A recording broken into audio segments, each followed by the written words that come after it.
Bonjour. Comme à mon habitude, je vais procéder au tirage des filles et pour commencer, je vais faire un petit point astrologique. En effet, ces 15 derniers jours de septembre vont être marqués par le début de la rétrogradation de Mars en Bélier. C'est une rétrogradation qui va durer jusqu'en novembre, donc on va s'y habituer, promis, on va s'y habituer dans une certaine mesure. Tout le mois d'octobre, on va y avoir droit. Mars, la rétrogradation de Mars est très particulière. Elle est très particulière parce que Mars va donc être en Bélier, le premier signe du zodiaque, et il est donc opposé à la Balance, où le Soleil va se trouver pendant un mois.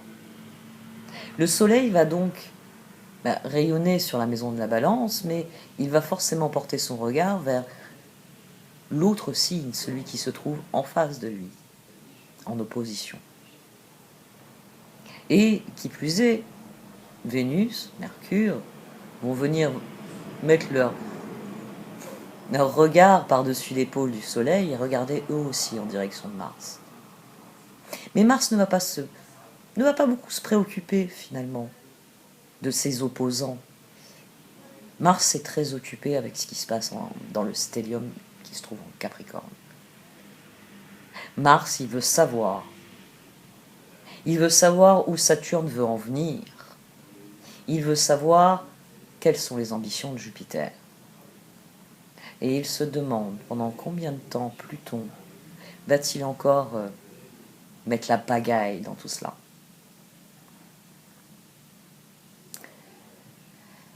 Depuis le mois de juin, Mars est en Bélier. C'est la planète, c'est le signe que cette planète gouverne, pardon. C'est un transit important parce qu'il dure jusqu'en janvier 2021. Mars est la planète de l'action et de l'énergie. C'est la planète qui nous aide à rester motivés, à faire avancer les choses. C'est-à-dire que lorsque Mars est à son meilleur, nous pouvons vaincre nos peurs, nous pouvons triompher des obstacles et nous sentir guidés sur notre chemin. Mais la planète rouge est aussi celle qui régit la colère. Et en Bélier, celle-ci peut être puissante, elle peut être dévastatrice. Et il va y passer 6 mois. C'est réellement l'énergie déjà qui a marqué toute l'année, puisque Mars a déclenché tous les phénomènes astrologiques depuis le début de l'année par les carrés qu'il a formés. Mais c'est vraiment l'énergie qui va prédominer jusqu'en janvier. Mars a le pouvoir. Il est en Bélier, il est puissant. Je vous l'ai déjà dit, c'est le manifestant, c'est celui qui se lève et qui revendique ses droits, et qui, s'il ne voit pas ses droits lui être accordés, va lever le poing. Parce que c'est l'activiste. C'est le héros courageux, audacieux. Parce que Mars en Bélier, c'est ce qu'il veut. Et il cherche à l'obtenir, quoi qu'il arrive. Mars en Bélier, il est rapide, il est direct, il ne fait aucun prisonnier. Il est sur le champ de bataille et il veut gagner. Et les prisonniers ne l'intéressent pas. Alors c'est une bonne nouvelle, parce que si on éprouve le besoin de faire bouger les choses, de les prendre en main, Mars est là pour ça.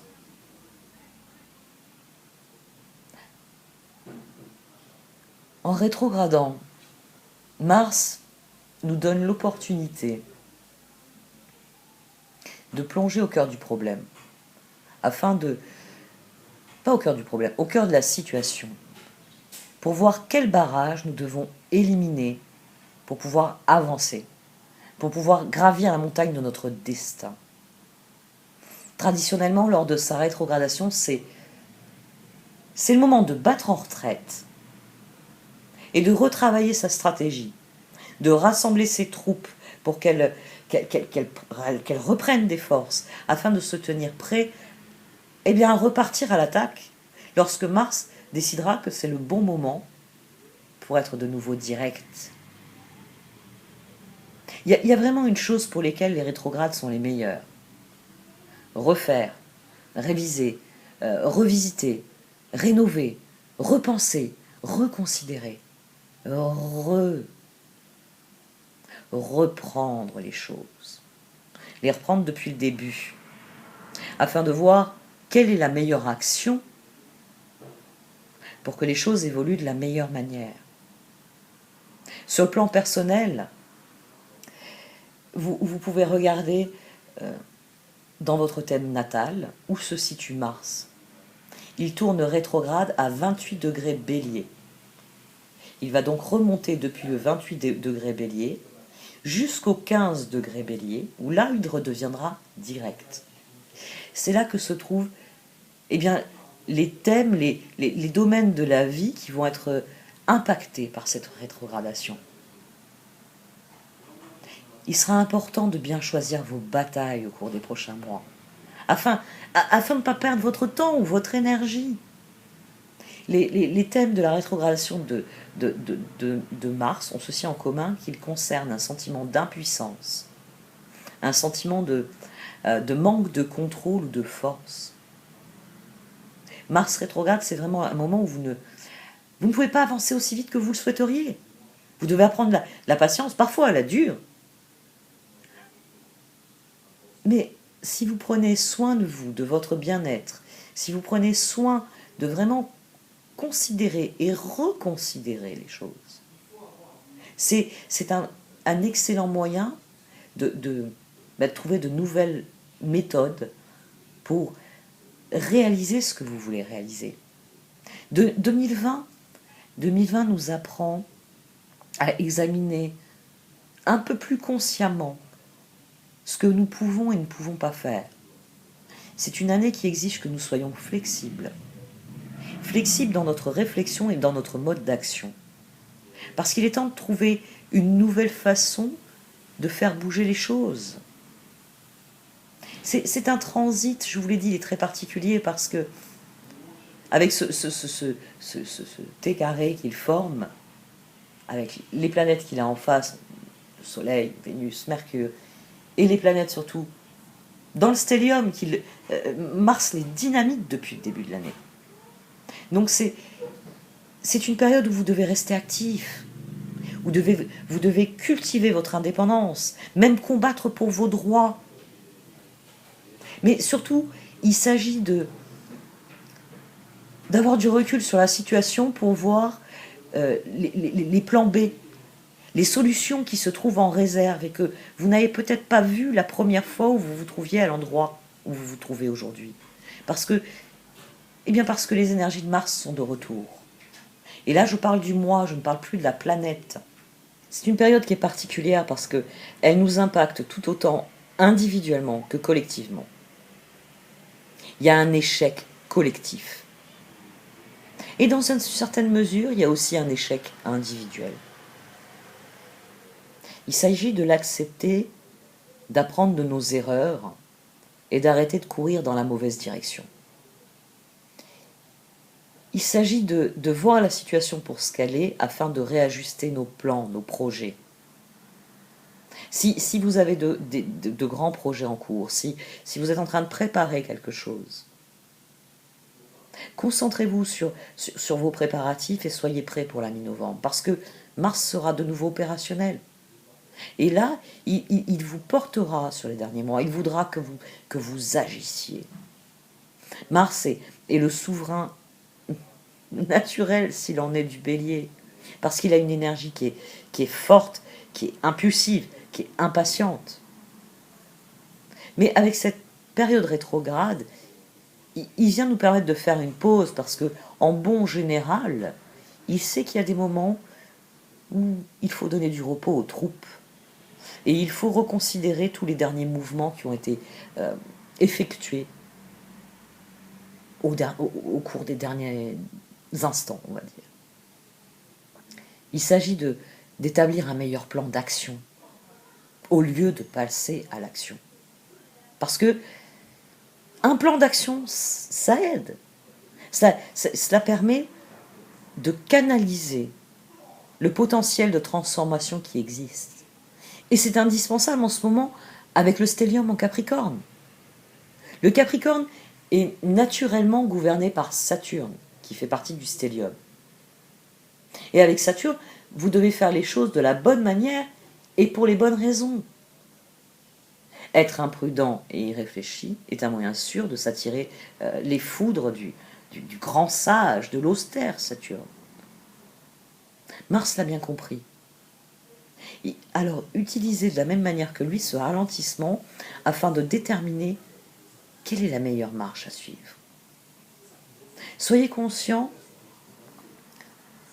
que finalement Mars, il a envie de gagner, il est en bélier, il est fort, il veut gagner. Depuis le mois de janvier, il secoue la situation. Il va demander des comptes aux uns et aux autres. Mais ce qu'il veut, c'est une victoire.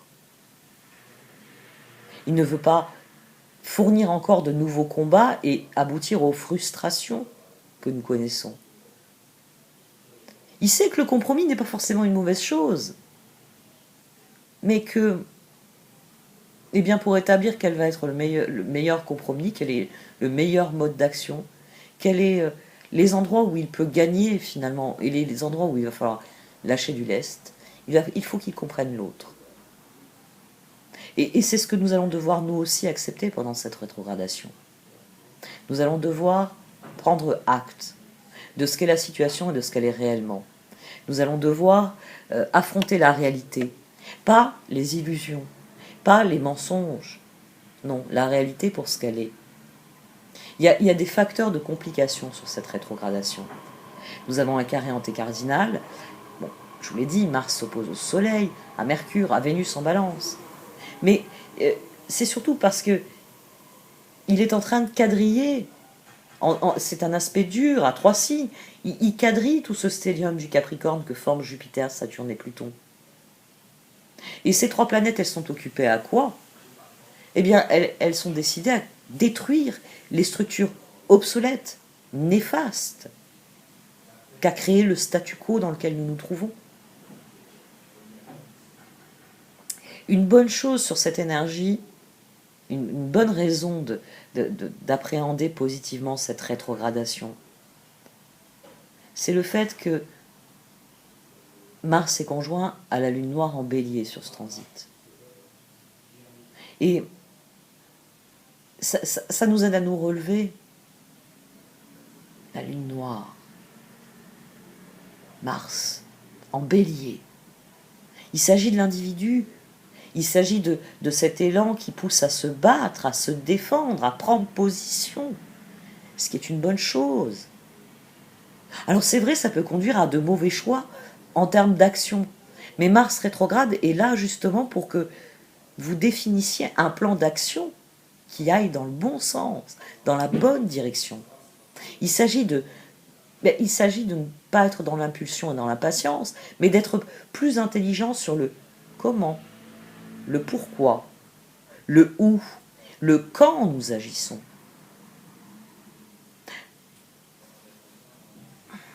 Je m'emballe. Ça m'arrive souvent quand je parle de choses qui m'intéressent. Je crois que j'ai assez détaillé sur Mars en Bélier. Une dernière chose. Portez une attention particulière à la pleine lune en Bélier, qui aura lieu faut que je vérifie, parce que j'ai toujours, moi, le 1er octobre. Il est probable qu'en Europe, ce soit en 2 octobre. J'ai pas encore fait mon calendrier.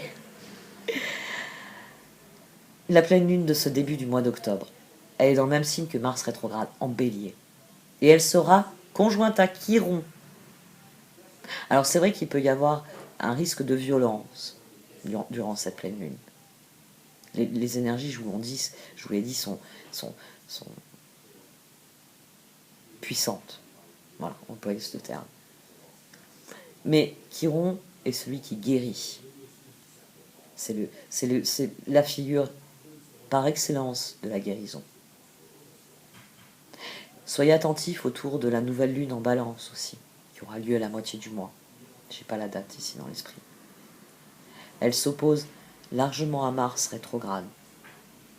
Et elle va constituer sans doute, j'ai pas encore étudié toute l'astrologie du mois d'octobre, mais je sais déjà pour avoir dressé plusieurs cartes, même si je ne les ai pas étudiés en détail, que la nouvelle lune créera un point critique, un point focal qui va cristalliser les tensions entre Mars, l'individu, et les planètes dans le stellium en Capricorne qui représentent les institutions et la nécessité de les faire évoluer, quoi qu'il arrive.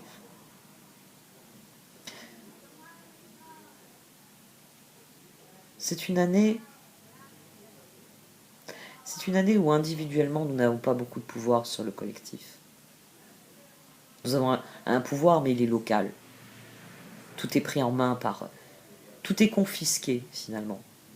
C'est pas l'individu qui agit, c'est les gouvernements. Et... Bon, je pourrais faire le même jeu de mots qu'il y avait Radio Paris, ment, c'est pendant la Deuxième Guerre mondiale. Le gouvernement ment. Ouais. Pour de bonnes, pour de mauvaises raisons. Ça, on peut en débattre pendant des heures. On peut tout simplement conclure qu'un mensonge n'est jamais bon à prendre. Nous pouvons agir, oui, nous pouvons agir. Nous pouvons descendre dans la rue, nous pouvons agir. Nous pouvons nous faire entendre, nous pouvons nous unir pour nous faire entendre. Sur le point de vue individuel, hors de toute considération quant à ce que vous pensez de l'évolution du collectif, soyez conscient que c'est une année où vous pouvez réellement prendre votre destin en main sur le plan individuel, les choix que vous faites au quotidien. Considérez vos choix attentivement. Si vous voulez obtenir un résultat différent, faites des choix différents. Si vous voulez que les choses évoluent, regardez en direction des évolutions que vous voulez obtenir. Mars vient vous apporter cette bénédiction-là. La possibilité d'établir un plan de bataille, là, pendant les 2 prochains mois, et de le mettre en œuvre à partir de la mi-novembre. Et normalement, quand en janvier il passera en taureau, il viendra pérenniser, ancrer ce qui aura été créé pendant cette période en bélier. C'est un transit crucial.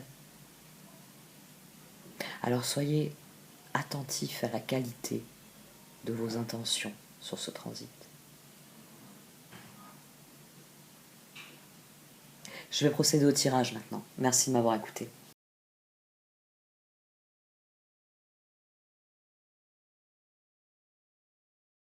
Voici donc votre tirage défi pour ce mois de septembre.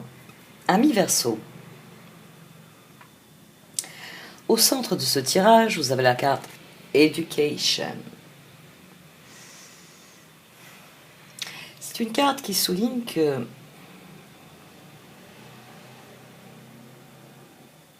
l'univers est redondant. C'est-à-dire que pour quelque chose que vous mettez en œuvre, vous obtenez un résultat. Et ce résultat conditionne les prochaines mises en œuvre et les prochains résultats. Concevez la chose comme une spirale. Vous partez, l'as d'épée, une décision. Vous partez d'une décision qui va qui va créer une dynamique, une évolution, et pour lequel vous allez obtenir un résultat. Ensuite, à partir de ce résultat, vous allez prendre une nouvelle décision qui va connaître aussi une évolution, une mise en perspective, un nouveau résultat. Puis à nouveau, on peut aussi penser, vous mettez en œuvre un projet, il évolue jusqu'à un certain stade où vous recueillez les résultats de ce que vous avez mis en œuvre, vous démarrez un nouveau projet. C'est pour ça que la vie est une spirale et qu'il est, c'est ça que vous encourage ce tirage, il est préférable d'opter pour ce qu'on appelle une spirale ascendante, ce que je vous dessine depuis tout à l'heure, quelque chose qui monte.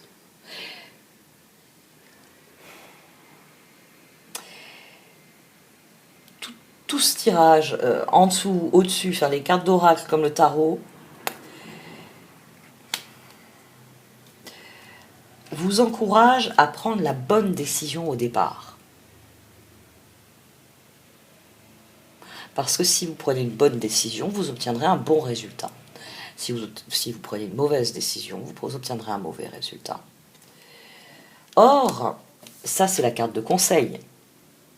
C'est, on va dire, une banalité. On sait que une bonne chose va amener d'autres bonnes choses. Une mauvaise chose va amener d'autres mauvaises choses.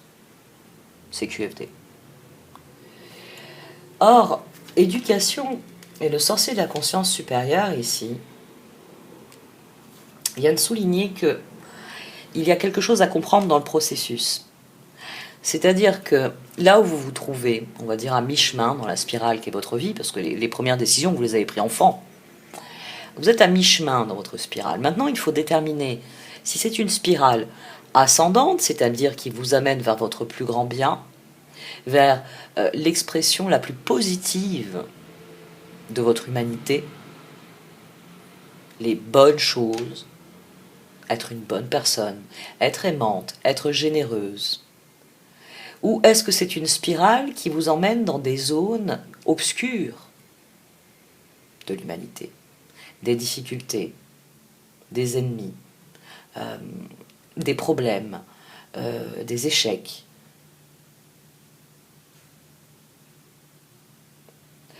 Il y a une leçon à apprendre de cette situation, c'est-à-dire que la situation avec laquelle vous démarrez est le résultat de décisions antérieures.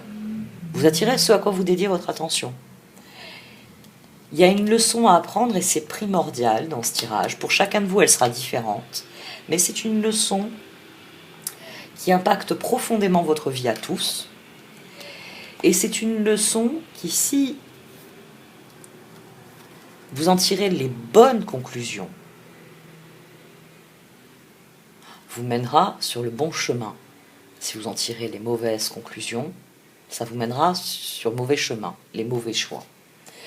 C'est-à-dire qu'il est important que vous compreniez quelque chose dans cette situation. Peut-être que vous guérissiez quelque chose aussi, ça apparaît dans le tarot en dessous. Qu'il y a quelque chose à guérir, qu'il y a donc un comportement à comprendre, ou par comportement ça peut être très générique. Ça peut être une situation, ça peut être un comportement que vous avez, ou un comportement que vous rencontrez avec les autres. Il y a quelque chose à comprendre, quelque chose. Et une fois que vous l'avez compris, en fonction de ça, prendre les bonnes décisions. Parce que wishing well, c'est vraiment le grand conseil. C'est voir la réalité pour ce qu'elle est, c'est étudier la situation, la voir pour ce qu'elle est. Honnêtement. C'est-à-dire pas regarder dans la glace et vous dire je suis une autre personne. Pas vous dire je suis Marilyn Monroe par exemple. Puisque parfois on plaisante sur mon prénom dans ce thème-là. Je ne me regarde pas dans le miroir en me disant je suis Marilyn Monroe, la pauvre, avec tous les malheurs qu'elle a eus. Elle a voulu beaucoup de choses et elle n'a récolté que le malheur. C'est aussi ça, wishing well. C'est l'avidité. Bon, Midas, j'ai souvent développé cette carte en parlant de Midas. Midas, il voulait que tout ce qu'il transformait, tout ce qu'il touchait se transforme en or. Et les dieux ont exaucé son vœu. C'est comme ça qu'il a transformé en statue tous ses proches. C'est comme ça qu'il a transformé tout ce qu'il y avait autour de lui en or, y compris sa nourriture et son eau. Et il n'était plus roi de rien du tout à la fin. Il était juste assis sur un tas d'or.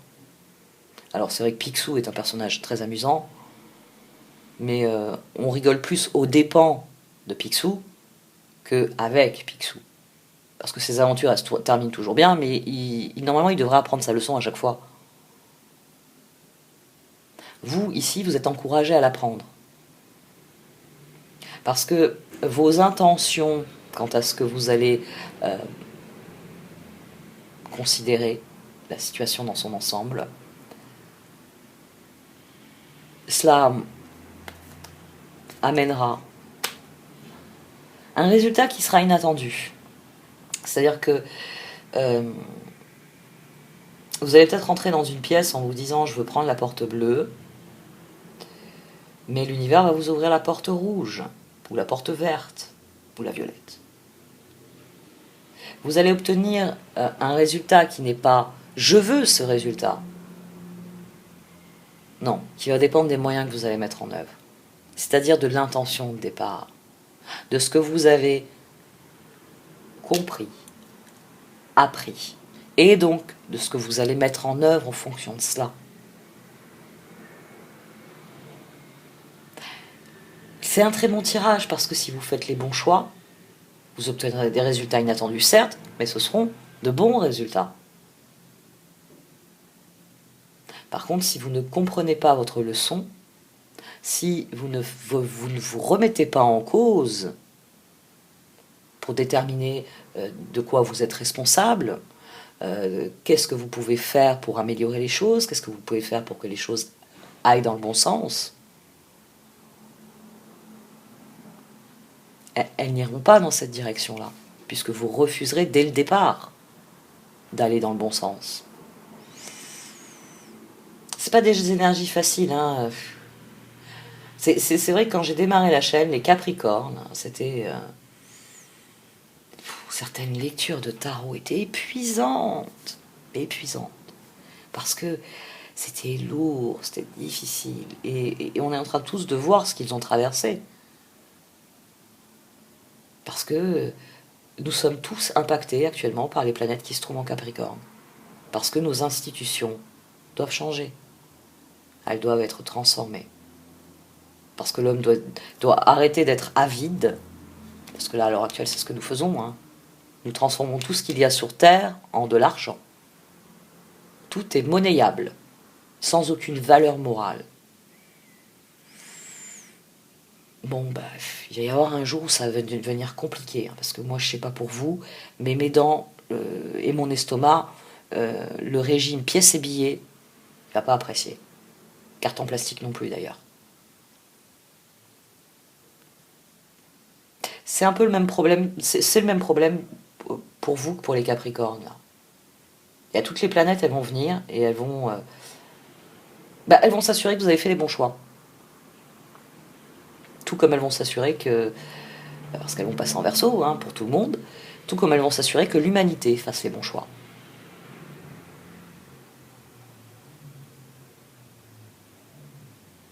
Je vais arrêter là pour cette partie du tirage. Pour ceux qui le désirent, vous pouvez aller dans le menu déroulant, cliquant sur le lien pour l'extension payante qui se trouve sur Vimeo. Merci de m'avoir écouté. Vous pouvez liker, commenter, partager cette vidéo. Au revoir.